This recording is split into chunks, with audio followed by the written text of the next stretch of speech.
El verdadero evangelio no es un evangelio encubierto.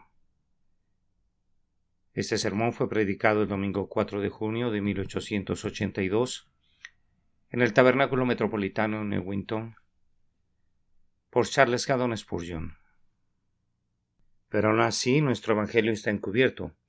Entre los que se pierden está encubierto, pues el Dios de esta edad presente ha cegado el entendimiento de los incrédulos para que no les ilumine el resplandor del evangelio de la gloria de Cristo, quien es la imagen de Dios. Segunda de Corintios capítulo 4 versículo 3 al 4. Pablo había estado hablando acerca de Moisés, de cuando se cubría su cara con un velo. Nuestro evangelio no tiene ningún velo, sino que muestra a los hijos de los hombres toda la gloria de su rostro. Oh, que pudieran mirarlo fijamente y ver en él su propia salvación y la gloria del Señor. Observen de entrada la confianza con la que Pablo habla. Es evidente de manera categórica que no tiene la menor duda que el evangelio que él proclama es verdaderamente cierto, más aún que es verdadero de manera tan manifiesta que si los que lo han escuchado no lo aceptan, debe ser porque el Dios de este mundo ha cegado sus mentes. El acento de la convicción hace que cada palabra sea muy enfática. Él cree y está seguro y plenamente convencido que aquellos que no creen deben estar bajo la esclavitud del diablo. Este no es el estilo ordinario en que el evangelio es predicado hoy en día. Escuchamos a muchos hombres que se disculpan cortésmente por afirmar algo como cierto, pues temen que piensen que ellos son fanáticos y de mente estrecha. Tratan de demostrar cosas que son tan claras como la luz del día y de apoyar con argumentos lo que el propio Dios ha dicho, como si el sol necesitara de velitas para ser visto o como si Dios necesitara el apoyo del razonamiento humano. El apóstol no asumió una posición defensiva de ninguna manera.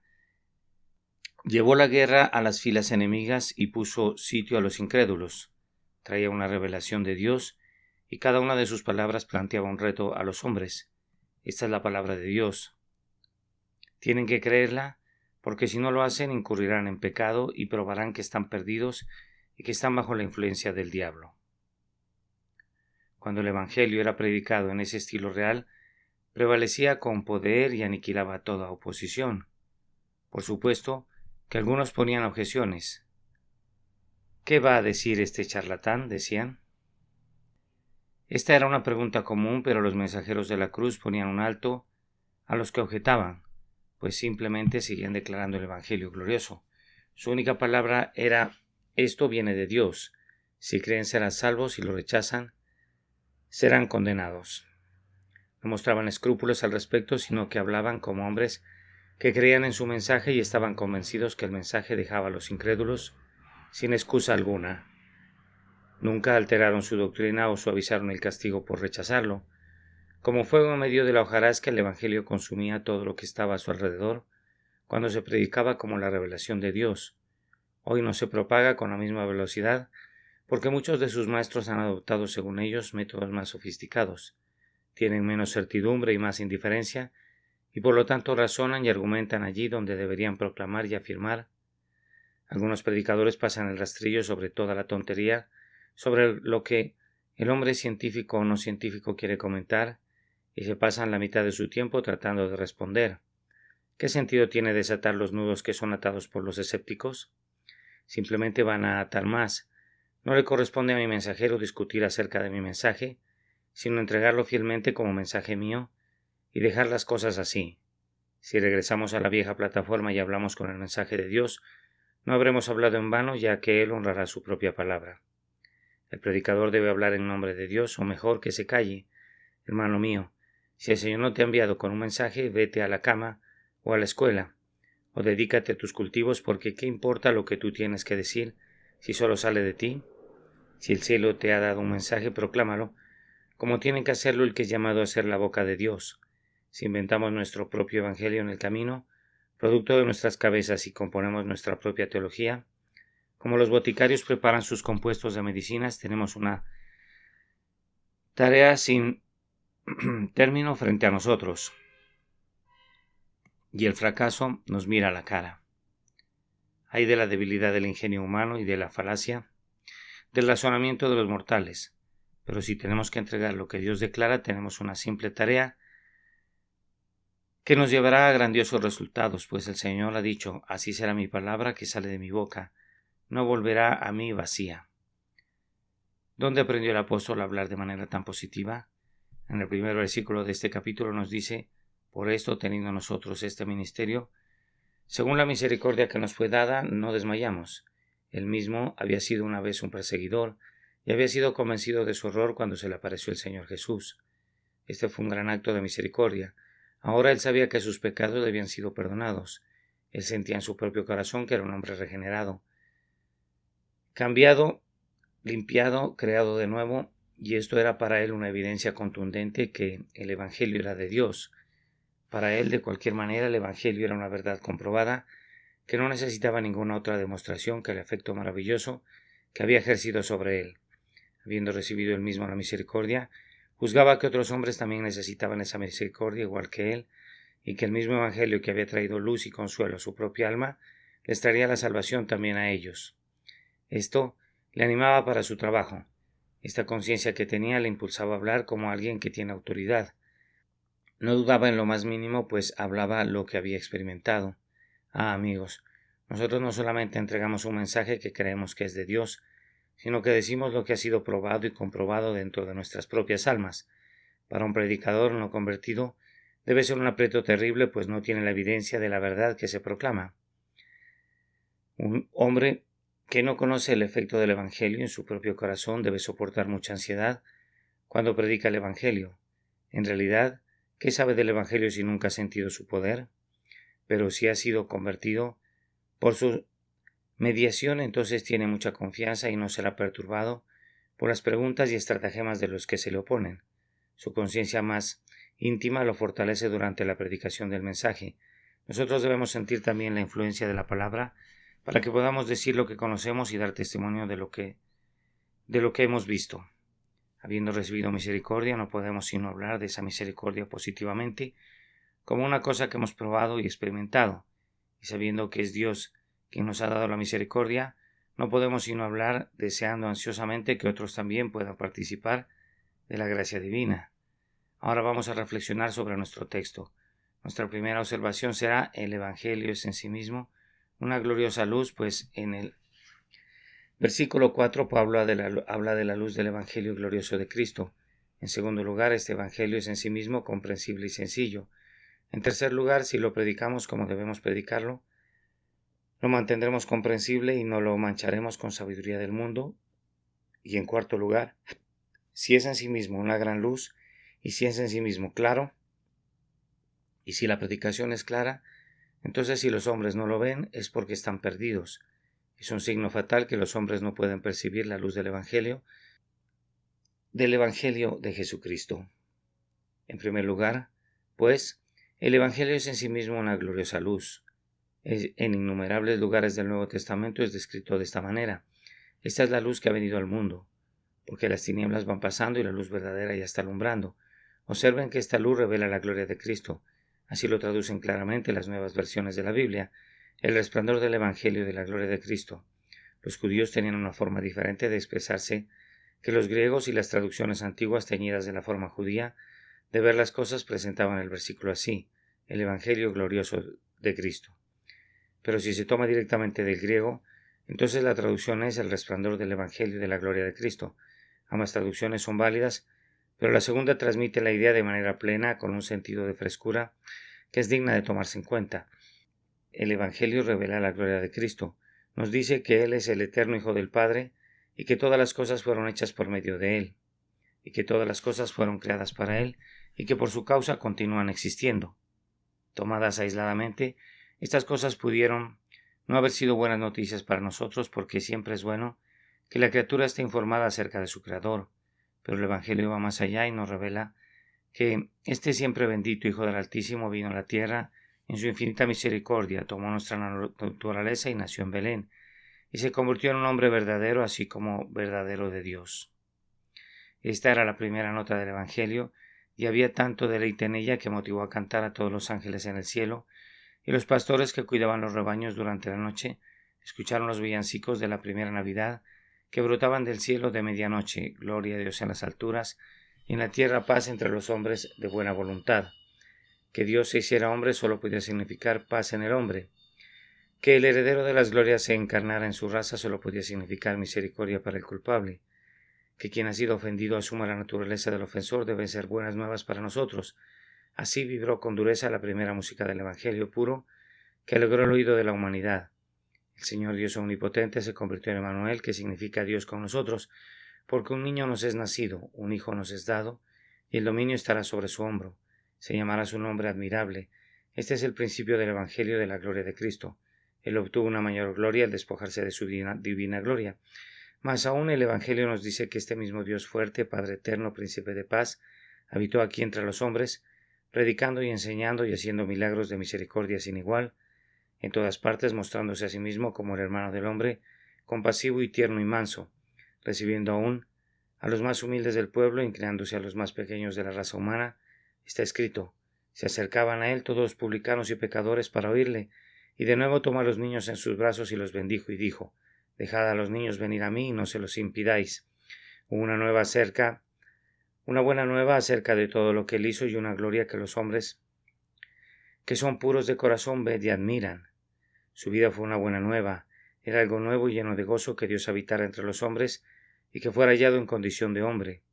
El Dios que odia el pecado y cuya ira se enciende contra la iniquidad, habitó entre los pecadores y vio y palpó sus perversos caminos y rogó por ellos: Padre, perdónalos. Su gloria consistía en ser tan paciente, tan manso, tan abnegado, a la vez que era justo y verdadero. Con toda propiedad dijo Juan: y el Verbo se hizo carne y habitó entre nosotros, y contemplamos su gloria como la gloria del unigénito del Padre, lleno de gracia y de verdad. Pero la campaña mayor del Evangelio, que suena con la más clara nota, es que este Hijo de Dios, en el cumplimiento del tiempo, se entregó a sí mismo por nuestros pecados, haciendo la ofrenda de toda su naturaleza humana, como una propiciación por la culpa de los hombres. Aquí hay una gloria suprema de amor. Qué espectáculo era verlo en el huerto oprimido con toda nuestra carga de culpa, hasta que el sudor de sangre se hizo manifiesto en él, verlo soportando este tremendo peso en el madero, y allí colgado en medio de agonías de muerte, aguantando el abandono de su padre, con todas las densas nubes de tinieblas como su conciencia, muriendo él, el justo por los injustos, para llevarnos a Dios. Era la gloria de Cristo, encontrarse allí despojado de toda la gloria, y este es el Evangelio que predicamos, el Evangelio de la sustitución, que Jesús tomó el lugar del pecador y pagó por el pecador lo que se le debía a la ley de Dios por causa de la transgresión del hombre. Proclaman en medio de los gentiles que el Señor reina desde el madero. Despliega la bandera, déjala que ondee hacia el cielo y hacia el mar, en lo alto y a lo ancho. Nuestra gloria solo en la cruz, nuestra esperanza el crucificado. El hombre no podría recibir nuevas de mayor gozo que las que le avisan que el Dios encarnado ha cargado con los pecados del hombre y ha muerto en su lugar. Sin embargo, hay otra nota, porque Él, que murió y fue enterrado, ha resucitado de los muertos y ha llevado nuestra naturaleza arriba a la gloria, y con ella se viste a la diestra del Padre. Su amante corazón todavía está ocupado en la misma actividad que lo trajo aquí abajo, por medio de su intercesión. Él está salvando a los pecadores que compró con su sangre. Él puede salvar completamente a los que vienen a Dios por medio de Él, puesto que Él vive para siempre para interceder por ellos. Este es el Evangelio de la gloria de Cristo.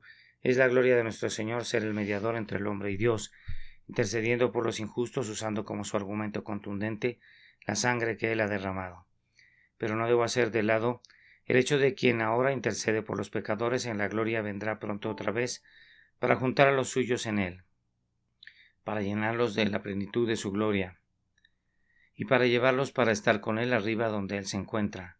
Hay una asombrosa luz en el Evangelio, tanto para el futuro como para el presente. Nos revela la gloria de Cristo, la gloria del amor, la gloria de la misericordia, la gloria de una sangre que puede hacer blanco lo que es más negro, la gloria de una intercesión que puede hacer aceptable la oración más pobre, la gloria de un Salvador que ha triunfado y que vive, quien habiendo puesto su mano en la obra no fallará ni se desanimará hasta que todos los propósitos del amor infinito hayan sido alcanzados por Él. Este es el Evangelio de la gloria de Cristo, y su luz es muy clara y brillante. Ahora se nos muestra una segunda verdad. El Evangelio es una luz que revela a Dios mismo, pues de conformidad a nuestro texto el Señor Jesús es la imagen de Dios. ¿No dijo Jesús: el que me ha visto al Padre? Pues primero que nada nuestro Señor Jesús es la imagen de Dios en este sentido, que es esencialmente uno con Dios. Él es el resplandor de su gloria y la expresión exacta de su naturaleza. Él es Dios verdadero de Dios verdadero, como lo establece el credo, y yo no sé cómo expresar mejor esa idea. Nuestro Señor mismo dijo: yo y el Padre uno somos, pero el texto contiene algo más que eso. Cristo es la imagen de Dios en el sentido que nos muestra lo que Dios es. Si conocen el carácter de Jesús, conocen el carácter de Dios. Dios mismo es invisible y no puede ser visto para el ojo de ningún mortal, ni puede ser comprendido por una mente finita.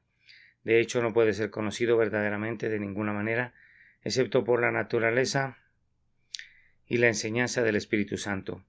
Pero todo lo que puede conocerse de Dios está claramente escrito con letras mayúsculas en la persona de Jesús. ¿Qué es más alto concepto de Dios? ¿O qué más alto concepto de Dios pueden tener? Aun aquellos que han negado la divinidad de nuestro Señor lo han admirado por su carácter sin igual. Lean el relato de su vida y traten de mejorar esa vida.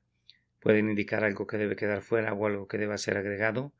Él es Dios y en Él vemos a Dios en la medida que podemos discernir a ese Padre sin igual de nuestros espíritus, de tal manera que el Evangelio está lleno de luz y revela en primer lugar al mediador y después al Señor Dios mismo. Ahora, queridos amigos, este Evangelio de la gloria de Cristo es realmente luz para nosotros, es decir, trae con él todo lo que la metáfora de la luz conlleva. Primero que nada, trae iluminación. Es una iluminación del alma, que te conozcan a ti, el único Dios verdadero, y a Jesucristo en quien tú has enviado. Es luz para el entendimiento, porque puede ver que el unigénito ha revelado al Padre. El hombre busca a Dios. Si de alguna manera aún a tientas palpase y le hallase, y el gentil se tropieza aquí y allá andando a tientas en su ceguera. Posiblemente el mundo estaba más cerca de la verdad cuando lo llamó el Dios desconocido, cuando la sabiduría de este mundo comenzó alguna vez a definir y a describir a la divinidad, entonces mostró su propia insensatez. El mundo no ha conocido a Dios mediante la sabiduría, pero en la persona del Señor Jesús tenemos la verdadera representación, la imagen y representación de la divinidad. No se puede decir de los verdaderos cristianos: vosotros adoráis lo que no sabéis, porque nosotros sabemos lo que adoramos. Cada uno de nosotros puede afirmar: porque yo sé a quién he creído. No tenemos ninguna duda acerca de quién es nuestro Dios o lo que es. Hay un conocimiento dado a los hombres mediante el Evangelio que genera la luz del día en el entendimiento, pero también es luz en otro sentido, es decir, en el sentido de consuelo. Cuando un hombre ve a Dios en Jesucristo no puede ser infeliz. ¿Estaba ese hombre cargado de pecados? Cuando ve a Jesucristo cargando al pecado en su propio cuerpo sobre el madero y cree en él, en ese momento es liberado de su carga. Cuando se agita bajo los cuidados y las pruebas de la vida y por medio de la fe mira a Jesús, que padeció sufrimientos infinitamente mayores, entonces es liberado del aguijón de la aflicción. ¿Le tiene miedo a la muerte? Cuando oye que Jesús dice: yo soy la resurrección y la vida, entonces aprenderá a desear más bien que a temer a la muerte. ¿Le preocupa el porvenir? ¿Se cierne sobre él oscuramente el terrible futuro? Cuando oye que Jesús dice: yo soy el que vive, estuve muerto y aquí que vivo por los siglos de los siglos, y tengo las llaves de la muerte y del Hades, nunca más tendrá miedo del mundo separado de los espíritus, del cual Cristo tiene la llave, ni temblará ante el incendio que arrasa con el mundo, ni la ruina de la creación, porque se sostiene en que él ha dicho: porque yo vivo, también vosotros viviréis. Nunca brilló una luz igual sobre los hijos de los hombres. Esta eterna verdad no tiene rival, ni como instrucción ni como consuelo. Un arcángel no podría decirte el gozo de este Evangelio de la gloria de Cristo. Ha dado a los hijos y las hijas de la aflicción. A donde llega, libera la mente cautiva y quitará los dolores del remordimiento. Cuando se le contempla, los ojos llenos de lágrimas son iluminados hasta que brillan de gozo. Oh, el gozo inefable de que Cristo sea nuestro Salvador y que el Dios glorioso sea nuestro Padre. Ahora damos un paso adelante y observamos que este Evangelio es en sí mismo muy comprensible y sencillo. El Evangelio no contiene nada que pueda dejar perplejo a nadie, a menos que quiera voluntariamente quedar perplejo. No hay nada en el Evangelio que un hombre no pueda captar si desea entenderlo. Todo es muy sencillo para el hombre que somete a su entendimiento a Dios. Siempre que recibo un libro cuyo contenido me cuesta entender, me gustaría enviarlo de regreso a su autor y pedirle que lo escriba de nuevo, porque estoy seguro que él mismo no está claro de su contenido. De lo contrario, fácilmente podría hacerme saber lo que quiso decir. Un hombre no domina adecuadamente un tema mientras no pueda comunicar sus pensamientos sobre ese tema, de tal manera que las personas de inteligencia ordinaria puedan enterarse de lo que el autor trata. Ahora el Señor tiene en su mente un plan de salvación claramente definido para los hombres y lo ha expresado sin ninguna ambigüedad. A ciertos teólogos les gusta predicar un evangelio incomprensible, puesto que esto les da un aire de sabiduría ante el juicio de los necios. Algunos de los que escuchan prefieren sermones que no pueden entender. Para ellos lo difícil y lo intrincado es como la esencia y lo medular. Una vez escuché que alguien dijo que le gustaba un poco de cartílago en los sermones o un hueso para probar la fortaleza de sus dientes. Podríamos fácilmente darles gusto a tales amigos, pero no vemos ninguna autoridad en las escrituras para satisfacer tales gustos. Yo me esmero en quitar las semillas de la fruta antes de preparar la comida. Cuando comemos no es de ninguna manera sano que nos traguemos los huesos, pues no podríamos digerirlos y podrían causarnos una lesión interna. Las almas necesitan alimento espiritual, no más problemas ni acertijos. Así, cuando un hombre predica el Evangelio, de tal manera que su presentación no tiene pies ni cabeza, no necesitan angustiarse, porque lo que ese Señor tiene que decir no amerita que se preocupen por entenderlo. Si es el propio Evangelio del Señor, los que son hacedores de la voluntad del Señor pueden entenderlo, y si no pueden entenderlo, entonces no es el Evangelio de la gloria de Cristo, sino un Evangelio de invención humana. El verdadero Evangelio es la sencillez misma. Escuchen, que Dios haya venido entre los hombres y haya tomado nuestra naturaleza es un misterio de tal magnitud que no sabemos cómo pudo ser. Bendito sea Dios. No queremos saber cómo sucedió. Solo sabemos que ocurrió y ese hecho es suficiente para nosotros. Entendemos que el Verbo se hizo carne y habitó entre nosotros y nos gozamos en ello. Observen la doctrina de la expiación. Esto también como un hecho es lo suficientemente sencillo. Como fue justo que Cristo sufriera en nuestro lugar y que en su sufrimiento fuera una expiación por nuestros pecados, puede ser una pregunta muy profunda, pero el hecho es revelado con mucha claridad. No creo que la sustitución sea un misterio que aturda, pero otros lo creen así, y que si así fuera, su razón secreta no es nada para nosotros. Si Dios ha presentado a Cristo como propiciación por nuestros pecados, nuestra opción más razonable es aceptarlo.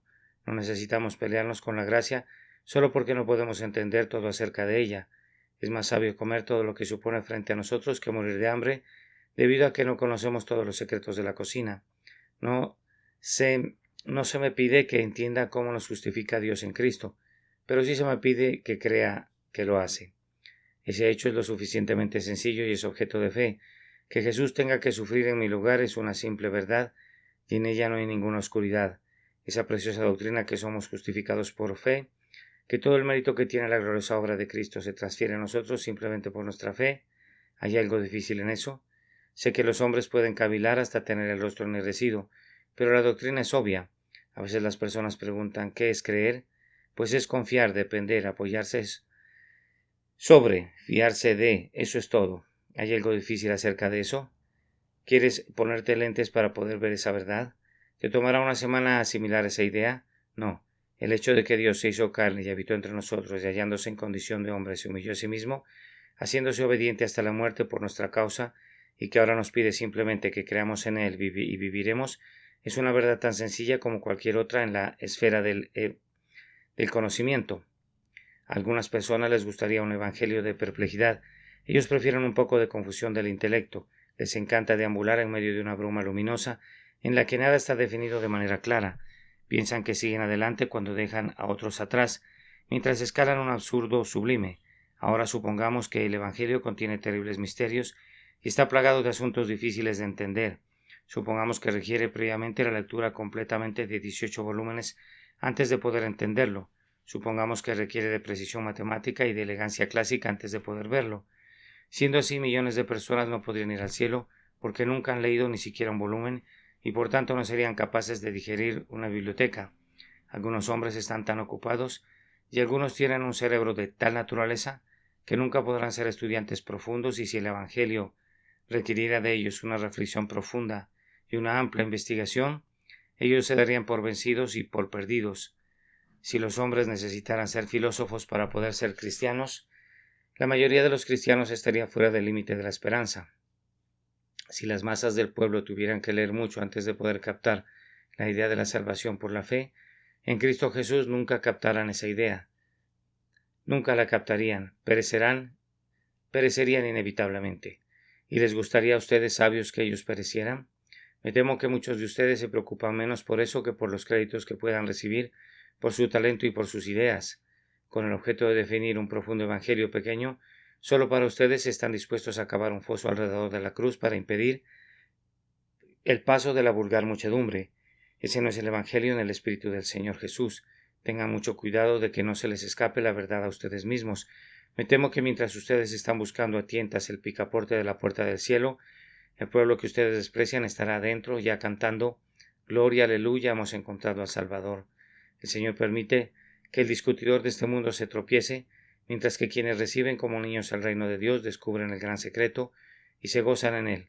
Supongamos que el Evangelio hubiera sido algo tan difícil de explicar y un tema tan difícil de entender, ¿qué hubiera sido de la gran cantidad de personas que ahora se regocijan en Cristo y que sin embargo tuvo de nacimiento y debido a su constitución las más insignificantes capacidades?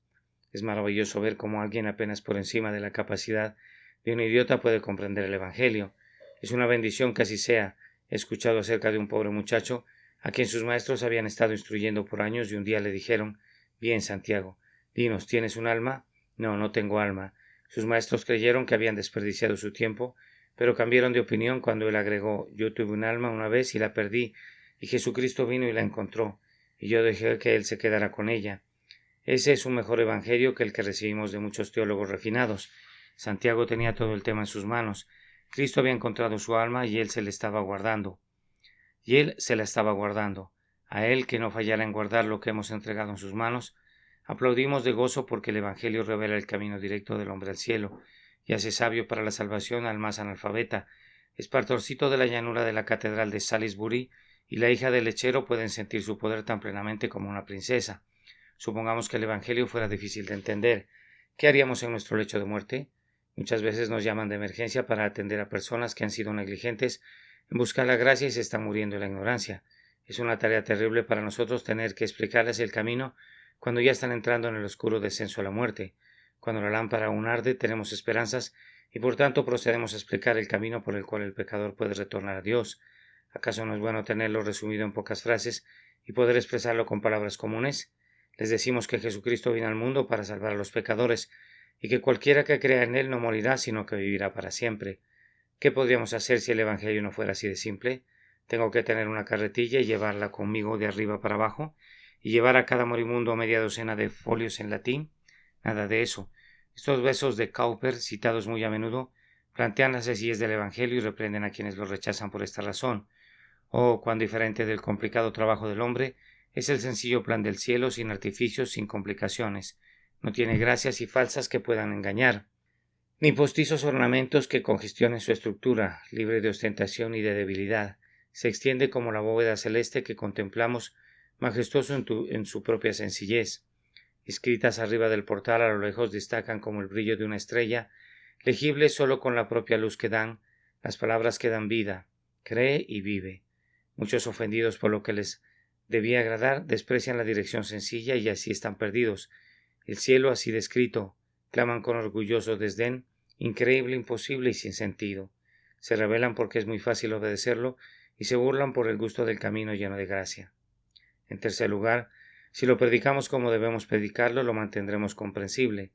Pablo dijo expresamente: así que teniendo tal esperanza, actuamos con mucha confianza, y dijo también: ni mi mensaje ni mi predicación fueron con palabras persuasivas de sabiduría, sino como demostración del Espíritu y de poder. El apóstol Pablo era un pensador profundo, un hombre de un gran discernimiento y de una mente sutil. Tenía tal estructura mental que pudo haber sido un filósofo de primer rango o un místico de las más profundas tinieblas, pero él fue en contra de su inclinación natural y dedicó todas sus energías a explicar el Evangelio. Requirió una renuncia sublime de su parte, dejar a un lado toda su lógica, entre todas las demás cosas que consideró como pérdida para Cristo, puesto que dice: porque me propuse no saber nada entre vosotros sino a Jesucristo y a él crucificado. Él se propuso, tenía la determinación, tenía el convencimiento de hacerlo, o no lo habría logrado. Él es el hombre que escribió algunas de las cosas más difíciles de entender, según lo menciona Pedro, pero cuando se trataba del Evangelio únicamente lo presentaba de manera muy sencilla. Era tierno con ellos como una nodriza con su niño, y se hizo a sí mismo instructor de bebés, entregando la palabra con la sencillez que los niños requieren. El verdadero hombre de Dios no le pondrá al Evangelio el velo de ritos ni de ceremonias. Observa a los que hacen esto y evítalos. Vemos en algunas iglesias al sacerdote con qué reverencia camina hacia la derecha o hacia la izquierda, con sus manos enlazadas repitiendo las frases en latín desconocidas para el pueblo. Él da vueltas, hace una reverencia y vuelve a dar vueltas. Por momentos vemos su rostro y luego vemos su espalda. Supongo que todo eso tiene por fin la edificación, pero yo, pobre criatura, no puedo encontrar la mejor instrucción de ello, ni hasta donde sé ninguna de las personas que miran pueden hacerlo. ¿Cuál es el significado de los monaguillos vestidos con túnicas elegantes, echando tanto humo? ¿Y qué significan esas flores y esas imágenes en el altar? ¿Cuán espléndida es esa cruz que adorna la espalda del sacerdote? Parece ser hecha de rosas. La gente mira y algunos se preguntan dónde consigue esos ornamentos, mientras otros hacen especulaciones acerca de la cantidad de cera que se consume cada hora, y eso es todo. Cristo está escondido tras los velos de las señoras, si en verdad está allí. Conozco a muchos sacerdotes que no quisieran hacer todo eso, pero sin embargo esconden al Señor en un lenguaje rebuscado. Es algo grandioso remontarse a las alturas sobre las alas de la elocuencia y desplegar la gloria del discurso hasta que te deshaces en medio de una espléndida perorata en meros fuegos artificiales, tal como finalizan muchas exhibiciones. Pero esto no es lo que conviene a los predicadores del Señor Jesús. Siempre les digo a nuestros jóvenes que uno de sus mandamientos debe ser: no dirás peroratas. Intentan usar un lenguaje diferente al lenguaje sencillo. Cuando predicamos la salvación, es abandonar nuestro propio trabajo. Nuestra única obligación es explicar el Evangelio de manera sencilla. Nuestro negocio es el alimento, no las flores. Que los ornamentos llamativos queden para el teatro o para el bar, donde los hombres buscan distraerse, o donde debaten para ganar algo. O dejemos que todas estas pobres tonterías queden para el Senado, lugar donde los hombres defienden causas o denuncian de acuerdo a lo que convenga a su partido. No nos toca a nosotros convertir al peor argumento en el mejor, ni esconder la verdad bajo las montañas de palabras. En lo que a nosotros toca debemos escondernos detrás de la cruz y hacer saber a los hombres que Jesucristo vino para salvar a los perdidos y que si creen en Él serán salvos de manera inmediata y para siempre. Si no les hacemos saber esto, entonces no habremos dado en el blanco. Sin importar la manera grandiosa en que nos hayamos comportado, ¿qué? ¿Habríamos de convertirnos en acróbatas de palabras o malabaristas que hacen maravillas? Así Dios es insultado, su evangelio es degradado y las almas son abandonadas a su perdición. Quisiera decir algo más bien personal en este momento y luego pasar a otro punto. Yo puedo decir con el apóstol: actuamos con mucha confianza y por tanto, si el evangelio que he predicado está encubierto, yo no le he puesto el velo. He usado palabras comunes cuando he creído que se entenderían mejor y he dicho todo tipo de historias sencillas cuando he considerado que han servido para dar a conocer el evangelio. Nunca he usado palabras rebuscadas cuando he podido evitarlo. Mi único deseo ha sido llegar a sus conciencias y ganar sus corazones manifestándoles la verdad. Si no ven la luz no es porque yo la haya escondido. Con este punto terminamos. Si los hombres no lo ven es porque están perdidos. Pero aun si nuestro evangelio está encubierto, entre los que se pierden está encubierto. El Dios de este mundo ha cegado sus ojos incrédulos para que no brille sobre ellos la luz del glorioso evangelio de Cristo. No creer, no entender, no apreciar y no aceptar el evangelio es un signo de muerte. Quiero decir esto de la manera más sencilla a todos los que dicen que no han recibido el evangelio, ya que no puedan entenderlo y no ven nada notable en él. Si han escuchado el evangelio predicado de manera sencilla, es tan sencillo en sí mismo que si está escondido de sus ojos es porque todavía están corroídos por la amargura y atados con los lazos de la iniquidad. Quienes reciben el evangelio son salvos. La fe es la garantía de salvación. Si creen que Jesús es el Cristo, son nacidos de Dios. Si lo han aceptado a Él como su Salvador, a quien Dios ha elegido como tal, entonces ustedes son salvos. Pero si ustedes dicen, no puedo verlo, entonces sus ojos no pueden ver y están perdidos. El sol es lo suficientemente brillante, pero quienes no poseen la vista no pueden verlo. Dicen ustedes, no puedo recibir el Evangelio, necesito algo más difícil. A causa del orgullo pecaminoso, su juicio se pervierte, su corazón se endurece. Mientras estén entre los incrédulos, ustedes están todavía entre los que se van a perder, y el Dios de este mundo les ha vendado sus ojos. Oh Espíritu de Dios, convence a los hombres de este pecado, que consiste en no creer en Jesucristo. Yo no tengo capacidad de hacerlo, pero te suplico que tú lo hagas. Que nuestro texto, como una aguda espada, haga un corte profundo y llegue hasta la conciencia, que esta verdad penetre hasta partir las coyunturas y los tuétanos, y discierna los pensamientos y las intenciones de sus corazones. De acuerdo al texto, el que no cree en Jesucristo es un hombre perdido.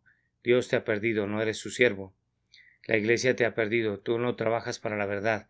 El mundo te ha perdido realmente. No produces ningún servicio permanente para él.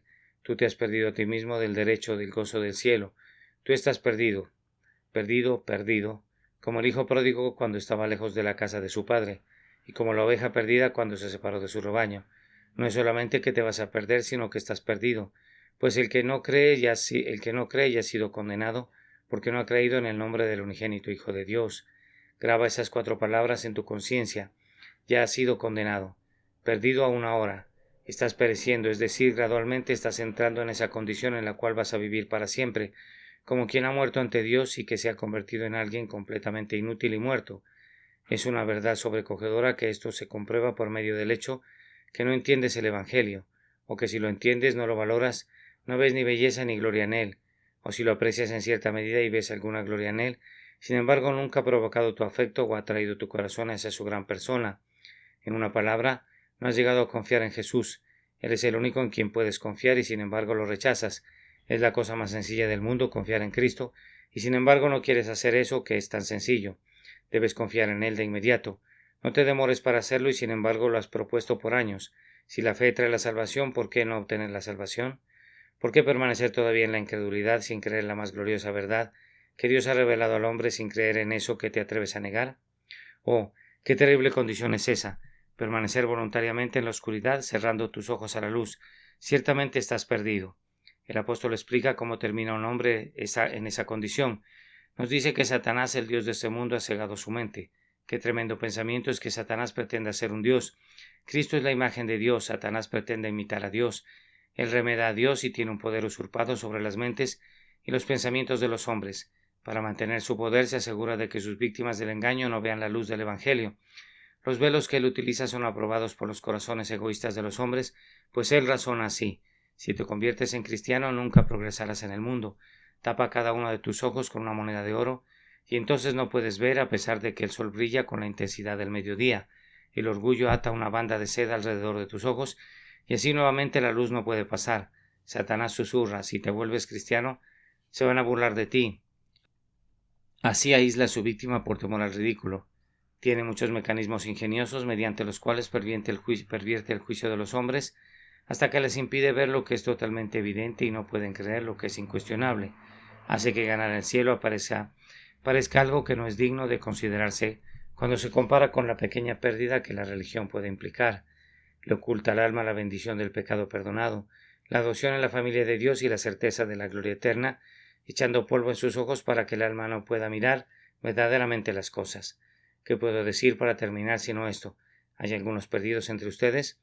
Según la explicación del texto, todos ustedes son aquellos para quienes el Evangelio está encubierto. Bien, pero gracias a Dios ustedes pueden ser hallados todavía. Hoy están perdidos, pero no tienen que estar perdidos mañana. Están perdidos mientras leen este sermón, pero pueden ser hallados al terminar esta lectura. El buen pastor ha salido a buscar la oveja perdida. ¿Sienten algún anhelo por él? ¿Algún deseo de regresar a él? Entonces míralo con una mirada de confianza. No estás perdido si miras de esa manera, ni nunca lo estarás.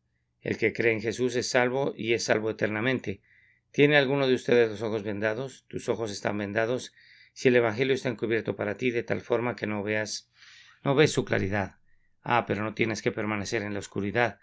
Hay uno aquí hoy que da vista a los ojos que no ven. Clama a él como lo hicieron los 2 ciegos. Ten misericordia de nosotros, hijo de David. Ten misericordia de nosotros, hijo de David.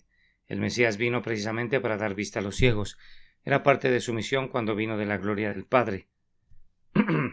Él te puede dar vista a ti. Búscala. ¿Es el Dios de este mundo tu Señor? Así debe ser si no puedes ver la gloria del Evangelio. Pero no tiene que seguir siendo tu Dios. Pide una oración al Espíritu Santo que te ayude a destronar a este intruso. ¿Por qué tú tienes que adorarlo? ¿Qué bien te ha hecho alguna vez? ¿Qué elemento hay en su carácter que lo haga digno de ser tu Dios? Rompe el yugo. Rompe las cadenas que te mantienen en esclavitud. El verdadero Dios se ha encarnado para liberarte y para destruir todas las obras del diablo. Se puede quitar cualquier cosa que te impida mirar la gloria de Dios en el rostro de Jesucristo. He sido enviado para decir en nombre de mi Señor, el que cree en él no es condenado, el que cree y es bautizado será salvo. Venid pues, dice Jehová, y razonemos juntos, aunque vuestros pecados sean como la grana, como la nieve serán emblanquecidos, aunque sean rojos como el carmesí, vendrán a ser como la blanca lana. Confía en el Salvador, Confía en el Dios encarnado, confía en Él ahora y confía en Él de inmediato, y aunque hace apenas un momento tú eras tan negro como la medianoche infernal, estarás tan limpio y brillante como el mediodía eterno del cielo. En un instante desaparecerán todos los pecados que te ha tomado 50 años acumular. Las transgresiones de todos tus días serán arrojadas bajo el mar y nunca serán vistas de nuevo. Solamente quiérelo y obedece, y sométete al Dios encarnado, que vive para siempre, para cuidar a quienes ponen su confianza en Él. Que el Señor los bendiga, queridos amigos, eternamente. Amén y amén. El verdadero evangelio no es un evangelio encubierto. Este sermón fue predicado el domingo 4 de julio de 1882 en el Tabernáculo Metropolitano en Newington, Londres, por Carlos Haddon Spurgeon. Pero aún, si nuestro evangelio está encubierto, entre los que se pierden está encubierto, pues el Dios de esta edad presente ha cegado el entendimiento de los incrédulos para que no les ilumine el resplandor del evangelio de la gloria de Cristo, quien es la imagen de Dios. Segunda de Corintios, capítulo 4, versículos 3 al 4.